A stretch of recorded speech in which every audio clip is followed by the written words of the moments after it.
Vamos falar da chegada do homem, né? O homem chegou, pisou em solo brasileiro e já oficialmente como técnico da seleção, Carlo Ancelotti, o Carleto, novo técnico da seleção brasileira, já está no Rio de Janeiro, né? Desde ontem à noite, né?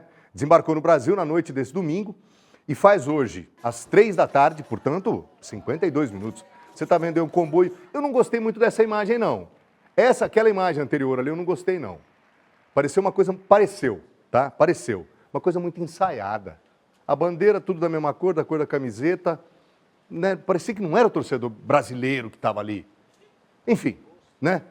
Uma modesta visão. Pois bem, já então ele vai fazer a primeira convocação para os Jogos do Brasil pelas eliminatórias da Copa do Mundo, no próximo dia 5 de julho contra o Equador em Guayaquil e no dia 10 contra o Paraguai aqui em São Paulo. Pois bem, logo após desembarcar, né, e sem contato com jornalistas, o treinador foi para um hotel lá na Barra da Tijuca, na zona oeste do Rio.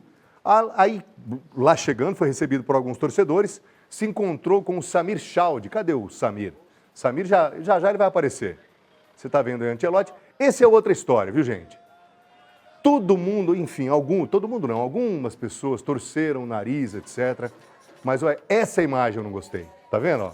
Bandeirinha tudo da mesma cor, né? Camisetinha tudo do mesmo jeito. Isso aí não pegou legal, não. Ok.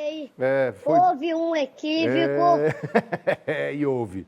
Parece que já começou errado. Pois bem, deixa o homem trabalhar. Vamos ter que deixar o homem trabalhar. Contratou um grande escritório do Rio de Janeiro para que fosse possível separar a situação política para a situação do futebol. O Ancelotti só assumiu porque foi garantido isso aí. Então, vamos aguardar. E a pergunta é a seguinte, Neymar tem que estar na seleção, tem que estar na lista? Já vai ser divulgado, hein? Não. 14,99, eu acho que tem. Eu acho que tem. Não. Pelo futebol que ele joga, tem que estar, ok? O Ribeirinho não gosta. O Juninho também não. O Marcelinho e o André Guimarães. Meu Deus do céu.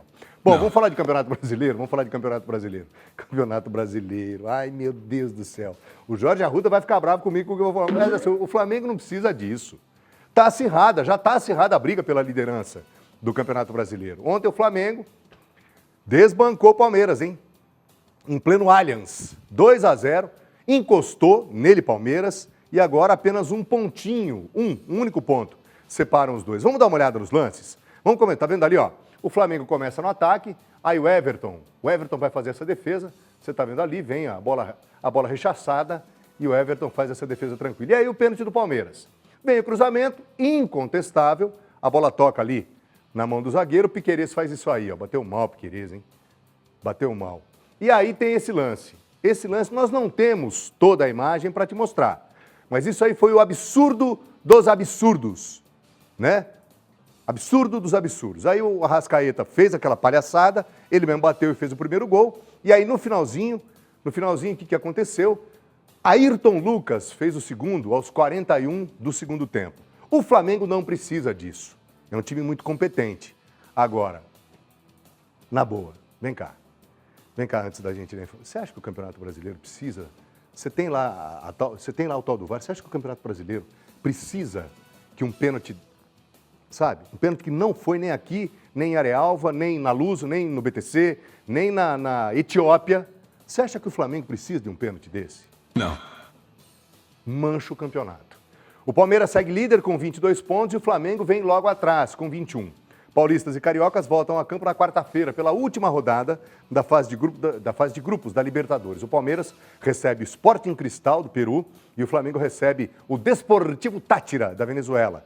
Precisando vencer para seguir na competição continental. Se o Flamengo perder, pega a mala e tchau. Vamos falar do Santos. O Santos foi até Salvador, na Bahia, e depois de uma semana ruim, hein, foi eliminado da Copa do Brasil, conseguiu uma vitória. Pois bem, se deu bem o Santos, né? Bom, nós vamos falar do Santos, vamos falar também do São Paulo. Aliás, o Mirassol se deu bem, hein? Por quê? Porque venceu o São Paulo em pleno Morumbis. O Santos, como eu disse, se reencontrou com a vitória lá na Bahia. Vou mostrar os lances primeiro do Santos. Vamos dar uma olhada? O Guilherme vai fazer o primeiro gol de cabeça do Peixe, quer ver? Vamos ver? Tem um cruzamento, ele começa a jogada e vai receber essa bola. Vamos conseguir mostrar a imagem? Ô nosso Beltramonstro, você me pegou, né? Beltramonstro, você me pegou, hein? Mas nós vamos ver agora o lance do Santos, os lances do Santos e os lances do São Paulo também. Vamos ver. Aos 18 minutos, Guilherme abriu o placar. O camisa 11 do Peixe recebeu o cruzamento e de cabeça marcou para o Santos. O camisa 10, Neymar, só entrou em campo no segundo tempo, mas o placar final ficou igual. Santos 1, Vitória 0. Já o São Paulo enfrentou o Mirassol e deu Mirassol. Aos 8 minutos do segundo tempo, Lucas Ramon chutou, Rafael não segurou e Gabriel abriu o placar para o time do interior de São Paulo. No último minuto de jogo, Chico entrou na área e Enzo chegou atropelando. Pênalti. Reinaldo, ex-São Paulo, bateu e fechou o placar. São Paulo 0, Mirassol 2. Você viu ali, o Reinaldo saiu tirando onda, hein? E esse foi o gol do Santos. O Guilherme ele começa a jogar, esse lateral é bom, hein? Aí faz o cruzamento e ele, Guilherme, desencantou. Guilherme amado, que estava praticamente odiado pela torcida. E aí o Santos segurou até o final e o São Paulo, como é que o São Paulo perde em casa para o Mirassol? E o Reinaldo, ex-jogador, fez valer a lei do ex, foi lá e fez o último gol de pênalti, comemorou, beijou a bandeira de São Paulo, tá certo ele. Reinaldo fez muito bem, né? Valorizou as origens. O Santos segue na zona do rebaixamento com 8 pontos, vem cá por favor, e empurrou também o Vitória para a zona da degola. O Mirassol é o nono com 14 pontos. Já o tricolor paulista está em 13º com 12. Ainda falando dos paulistas, o Corinthians ficou no 0-0 no sábado, Yuri Alberto, hein? Yuri Alberto parece que a contusão é séria, né, Juninho? Parece que teve lá uma questão muscular, mas é um pouco mais grave. Corinthians então empatou com o Atlético Mineiro fora de casa. O Corinthians é o 8º, tem 14 pontos ganhos. Vamos falar da Série C agora do Campeonato Brasileiro? Vamos? Ituano. Ituano segue o jejum de vitórias, hein? Na Série C do Brasileirão. Já são 3 partidas sem vencer. Ontem, no Novelli Júnior, em Itu, o Ituano não saiu do zero contra o Floresta do Ceará, mas ó, pelo que a gente estava vendo, um jogo brabo, hein? Vamos dar uma olhada em alguns lances, ó. Esse foi um dos melhores do Ituano. Você está vendo a cobrança de falta, da intermediária, vem o cruzamento, a bola passou ali com algum perigo, mas também algum perigo, né? E aí o tal do Floresta fez isso aí, bateu fraquinho, o goleiro pegou, jogo duro, mas assim, difícil, truncado. Assim, o máximo que aconteceu foi isso aí que você está vendo, ó. Os goleiros, né, tendo que trabalhar, e aí o Ituano jogando em casa, tentando fazer os seus domínios, cruzamento que foi longe, ganhou altura e não ganhou distância, aí depois tem uma cobrança do Floresta da intermediária, olha onde, mano, bateu o tiro de meta, né? Era falta, ele achou que estava batendo o tiro de meta. Que jogo feio! A última vitória do Galo de Itu na Série C foi no começo do mês contra o ABC, em Natal. A partir daí foram 2 derrotas na sequência, para a Ponte Preta em casa e para o Figueirense, lá em Santa Catarina. Com esse empate, né, diante do Floresta, agora são 3 partidas seguidas sem vencer. O jogo feio! O Ituano, nesse momento, é o 7º colocado na Série C com 11 pontos e ainda dentro da zona de classificação. Vai brigar por coisas grandes o Galo de Itu, aqui, né? Vai dar uma reorganizada. O Floresta é o 12º com 9. O Galo vai tentar se reencontrar com a vitória no próximo domingo, fora de casa, contra o Maringá. Pedreirinha, hein? Pela 8ª rodada do Brasileirão da Série C, ok? Vamos falar do... Você vê que coisa bacana, né? Não é um programa de moda, né? Nós não somos um programa de moda. Aqui é um noticiário esportivo, porém é uma notícia que vale a pena. Por quê? Porque o Noroeste apresentou ontem nas redes sociais uma campanha que é muito bacana, o pessoal da agência Desco, né? O pessoal da Desco, enfim, pessoal muito competente que produziu essa campanha, né? A Bia, o Lucas, uma turma boa de trabalho e você vai ver o resultado. Para fazer o lançamento oficial da 3ª camisa, agora na cor Bordeaux ou vinho, como queira. E essa camisa ela tem um selo comemorativo dos 115 anos do clube. A cor, segundo a direção, homenageia as origens ferroviárias do Norusca. A campanha traz o slogan Alvirrubro nas veias, Noroeste no coração.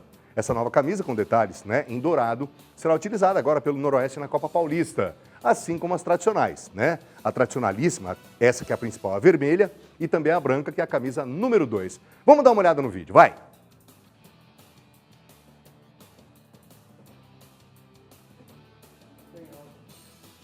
Eita, nós! Aí, você tá vendo, essa é a branca, né? Essa é a branca. E aí, você tá vendo os jogadores, ó, o Isael, ó. Isael, o Mancha, tem o goleiro, o Jefferson Romário, né? A camisa é bonita e tudo foi gravado, você vê a excelência da produção, né? Tudo foi gravado durante uma noite no estádio Alfredo de Castilho. Então, o pessoal da Desco, sensacional, hein? Aí, ó. Você vê, chega a ser bonito de ver, né? Para o torcedor, né, de um modo geral, Enfim, é uma nova possibilidade. E aí, ó, goleirão, o Mancha está ali atrás, o Israel, que retornou ao clube. Enfim, um trabalho muito bacana que tem essa questão envolvendo a memória, a relação com a ferrovia do Esporte Clube Noroeste, que nasceu a partir da iniciativa de ferroviários aqui em Bauru. Ok? Vamos falar da Copa. Falando em Copa Paulista, vai Norusca! Estão definidas as datas e horários dos jogos da primeira fase da Copa Paulista. O Noroeste vai estrear no dia 21 de junho, no Alfredo de Castilho, em Bauru, contra o Grêmio Prudente.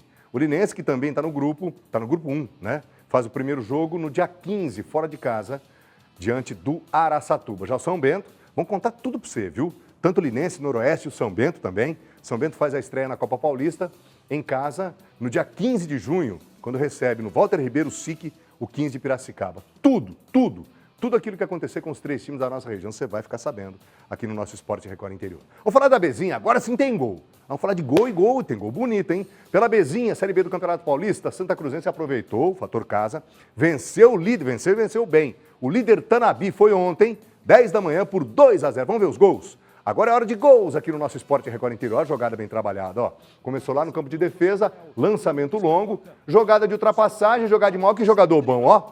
Ó o que ele fez. Levou no fundo, cruzou para trás e aí o Tavares pegou ali de chapa.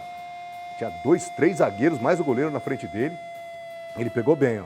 Tá vendo ali? Vem o cruzamento da esquerda e aí ele pega de chapa, bonito, entre o goleiro e o zagueiro, você viu?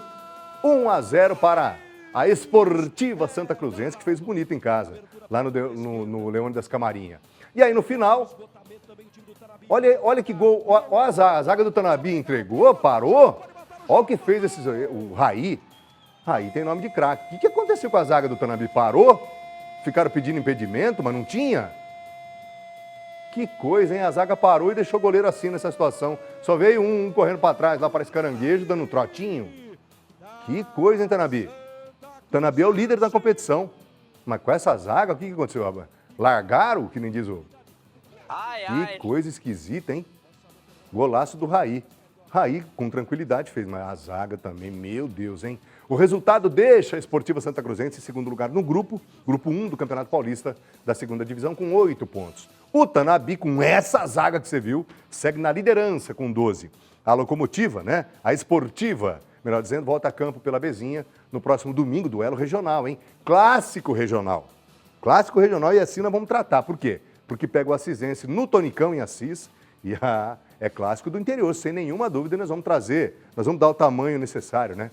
Para esse encontro, que é um encontro pela Série B, pela Bezinha do Paulista, mas que tem muita coisa em jogo e é sim um clássico do interior. E por falar em Assisense, eu estou falando, o Falcão do Vale. Você sabia que o apelido do Assisense é Falcão do Vale?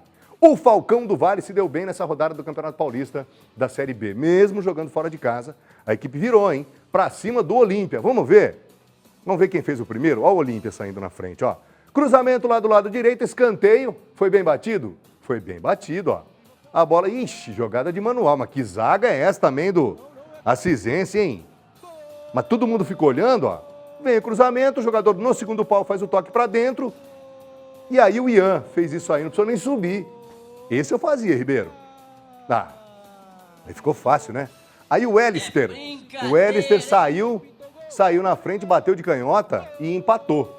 O Wellister é o nome dele. De canhotinha ali, recebeu inclusive a carga do zagueiro. Quase que faz pênalti, hein? O Wellister, que fez o gol de empate. E aí, o Assisense foi pra cima. Jogada lá do lado direito. Ai, que coisa chata. Mas esse jogo tocou, né? Ai, jogada de craque o menino ali, ó. Você viu que jogada bonita, ele fez o toque de calcanhar e aí deu a possibilidade do jogador fazer o cruzamento. E aí o Kaká fez o gol da virada, né? Você viu que jogada bem trabalhada do Assisense, time de qualidade, hein? Jogador de qualidade também, você tem que ter a individualidade. Você viu, entrou na área, não dava para fazer o cruzamento, ele deu toquinho de calcanhar para trás, aí veio o cruzamento, saiu o gol. Bom, placar final, 2 Assisense, 1 para o Olímpia, né? 1 para o Olímpia. O Falcão do Vale, bonito esse apelido, né? Falcão do Vale ocupa a 4ª posição no grupo 1, com 7 pontos ganhos. Apenas 1 atrás de Tupã, que está em 3º lugar. Sensacional, hein? Os times da nossa, aliás, já nós vamos falar do Tupã também, que folgou nessa rodada, ok? Agora nós vamos falar do Magnus. O Magnus, a gente não cansa de dizer aqui, é uma máquina. de jogar futsal. Olha o que fez. Estreou na Libertadores, né? Tá buscando de novo o título das Américas. Foi ontem lá no Paraguai. Mas assim, foi uma aniquilação. Foi um tsunami, foi um negócio, né? Foi um cataclisma para cima do tal do AFEMEC. Sabe quanto foi? 12-1. 12-1 foi o placar, um placar arrasador, evidentemente, né? Portanto, esse placar marcou a primeira vitória da equipe sorocabana, que vai defender, como você sabe, o título dessa partida que foi disputada lá em Luque. Vamos dar uma olhada em alguns gols, mas assim, ó, sempre jogadas coletivas, né? Você tá vendo aí o primeiro gol, tá vendo? Ó, sobe a marcação, tapa daqui, tapa dali, Dieguinho abriu o placar. E assim foi. Tem uma sequência de gols, todos muito bem trabalhados, dificilmente, claro que sempre tem. Tá vendo ali, ó? Marcação alta de novo, e aí o segundo quem fez foi o Genaro. E aí os gols vão saindo dessa maneira. Você viu ali? Genaro é o nome dele. O Sousa, que é o goleiro do... Ah lá, de novo, marcação alta, vai de novo, Joãozinho. Não, Mendonça fez esse. Esse foi o Mendonça. E sempre nessa toada. O Magno subindo a marcação, não dando sequer a chance do... Esse foi de contra-ataque, ó. Tá vendo ali? Jogada trabalhada já no campo do ataque, o goleiro pega, mas aí o jogador do Magnus chega e empurra para o fundo do barbante. Joãozinho que fez esse gol. E aí o Magnus foi abrindo, com gols desse aí, em grande parte das vezes, jogadas coletivas, todas muito bem trabalhadas, de pé para pé, e aí vai envolvendo o adversário, saíam gols assim e saíam gols também, ó. Tá vendo? É sempre assim, ó. Tapa daqui, tapa dali, tapa de lá, e aí o Magnus, então, sapecou essa goleada para cima do AFEMEC. Meu Deus, que lavada, hein? Teve gol do Rodrigo Capita, que vai parar com 55 anos, enfim. Vem cá, por favor. O líder, o Magnus é líder, hein, do Grupo A. E o Cachorrão, então, ele joga pela segunda rodada da fase de grupo da Libertadores, às 4 da tarde, contra o Colo-Colo. Tradicional, hein? Colo-Colo é tradicionalíssimo, time do Chile. E o Magnus, nesse momento, também com essa cachapante goleada, mas assim, foi um tsunami, né? Lidera, né, esse grupo agora nesse comecinho de Libertadores, ok? Vamos falar de basquete agora? Basquete, assim, é a notícia da semana.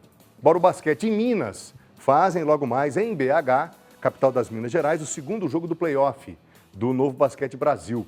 Na primeira partida, no ginásio Panela de Pressão em Bauru, foi melhor, deu ruim para os bauruenses. 74, Bauru, 79 para os mineiros. Desculpem, 79 a 54. Pesou a saída precoce do Alex Garcia, viu? Sabe por quê? O brabo que você está vendo aí, ó, ele tinha feito 10 pontos quando ele sentiu a coxa esquerda. Isso foi no segundo quarto e não retornou mais, não teve condições. Ele havia em 11 minutos anotado 10 pontos, como eu disse. O camisa 10, ele ainda vai ser avaliado nessa segunda-feira, né? Para saber se terá ou não condições de ir para o jogo. Então ele viajou, está com a equipe, mas é uma lesão muscular. Alex, tomara que, né, que haja condições de recuperar você, porque afinal de contas é um baita desfalque, né? Se o Bauru Basquete vencer fora de casa, empata a série e vai ter pela frente na quarta-feira mais um jogo em BH.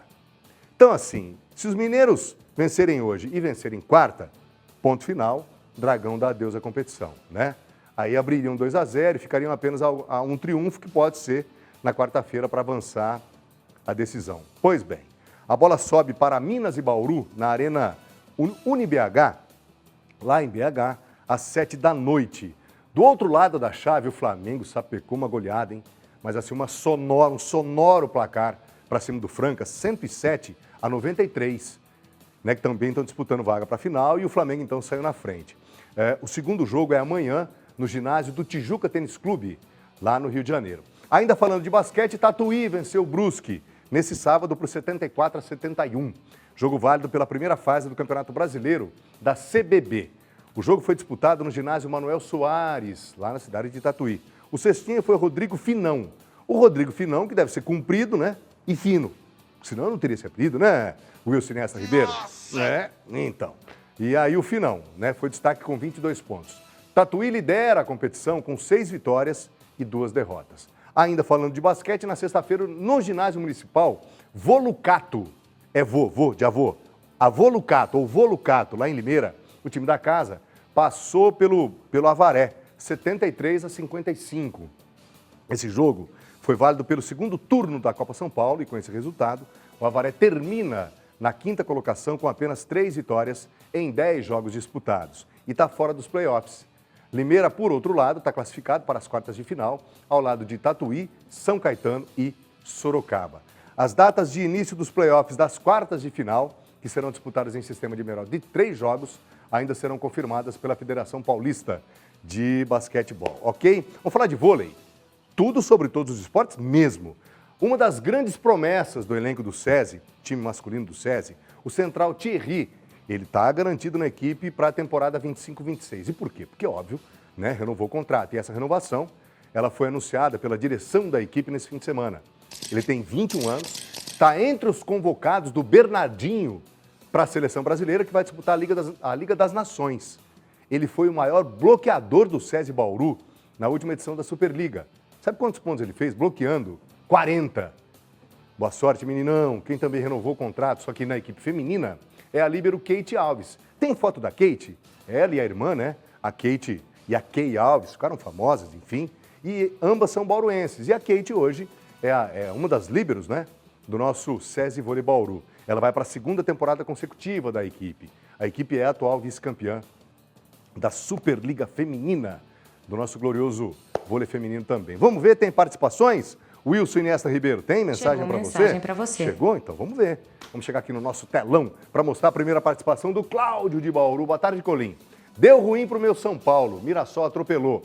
E o Neymar não está bem ainda para a seleção brasileira. Precisa se recuperar, não está 100%. É isso, Claudião, mas ainda assim eu acho que precisa levar. Por uma razão muito simples. Ao contrário de que muitos cronistas esportivos dizem, o Neymar é admirado, as pessoas gostam dele. Enfim, ele tem uma liderança, ele exerce uma liderança positiva. Então, por isso, para mim, ele merece estar. Mas, beleza, Claudião, é isso. Sua opinião é válida, aliás, é muito válida aqui no nosso Esporte Record Interior. Marcelo Castro, lá de Avaré. Boa tarde, Colim. Neymar, acho que sim, mas precisa treinar para as eliminatórias. Está tentando se recuperar fisicamente, né, Marcelão? Valeu, querido, obrigado pela participação. Vamos mais? Rodrigo Pereira, de Bauru, Rodrigão. Boa tarde, Colim, meu filho Rodriguinho. Ô, Rodriguinho. Abraço para você, querido. Tá ali, ó. Tava curtindo o nosso Esporte Record Interior. Valeu, Rodrigo. Rodrigo e Rodriguinho. Éder Cruz, lá de Garça. Palmeiras só tá líder porque pegou time fraco. Quando pega time forte, não ganha. Ô, Éder, mas e aquele pênalti do Arrascaeta, hein? Aquilo lá foi estranho, hein, Éder? Tá aí o grande Éder, lá da cidade de Garça. Não foi legal, não. Aquilo lá não foi legal. Antônio Júnior, de Lins. Colim, eu não gostei. Prefiro o técnico brasileiro para a nossa seleção. Acho que a seleção já deu para o Neymar. Agora, ele tem que pensar só no Santos. Valeu, Toninho. É isso, sua opinião é muito válida aqui. Antônio Júnior, lá da cidade de Lins, torce muito, deve ser, né? Com toda certeza deve ser torcedor do Linense também. Ademir Lopes de Assis, Neymar não deve estar na seleção para o Ademir Lopes, lá da cidade de Assis. É isso, Ademir, é isso. Entendo que, né? Eu entendo de maneira diferente, mas o que vale sempre, sempre, sempre é a opinião da nossa audiência. Henrique Camargo, lá de Lins. Boa tarde, Colim. Agora com Carlo Ancelotti, vamos ver a nossa amarelinha brilhar. Eu entendo que há grandes possibilidades, viu, Henrique? Entendo que é um treinador, só para você ter uma ideia, ele é um treinador muito grande, né? Então, o peso, a história, ele é maior do que todos os jogadores, inclusive maior do que o Neymar. Então, acho que assim, são boas as possibilidades. Valeu, Henrique. Obrigado pela participação direto de Lins. Nicivaldo Souza, de Lençóis Paulista. Boa tarde. O jogador Neymar não deve estar na seleção. Já passou a sua fase extraordinária no futebol. Essa é a minha opinião. Tá certo. É isso aí. Nicivaldo de Souza, lá da cidade de Lençóis Paulista. Obrigado pela participação. Claudenice. Boa tarde, Colim. Vai, Corinthians. Seu Corinthians, Cláudio. Quase que deu ruim. Mas teve uma nota triste, né, Cláudio? O Yuri Alberto saiu machucado e, enfim, tinha grandes chances de estar na convocação do Carleto, do Carlo Ancelotti. Luiz José, aqui de Bauru. Colim, o que vamos fazer com essa arbitragem brasileira? Tá difícil. Eu e minha netinha estamos colados no balanço geral. Valeu, Luizão! Só faltou falar o nome da netinha, né? Mais um beijo para ela. Portanto, com essa opinião do Luizão, ao lado da netinha, a gente dá tchau. Rodrigão tá voltando, segue contigo até 2h55, tem muito BG ainda. Tchau, pessoal, até sempre.